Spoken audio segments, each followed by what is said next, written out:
Well, I've got a real passion for design and the value of design in our cities, and I think it's hugely underrated.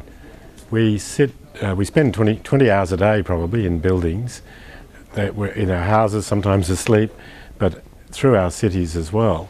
And we don't really think and talk much about the design quality. And in this city, I think it suffers as a result of that.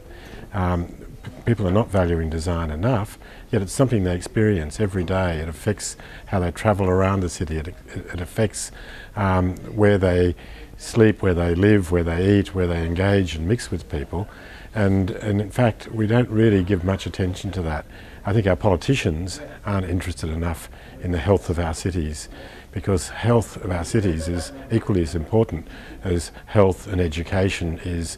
And yet look at the amount of money that's spent on health and education, very important, but very little is spent on the quality of our buildings. Cities are going to change enormously over the next few years because of climate change.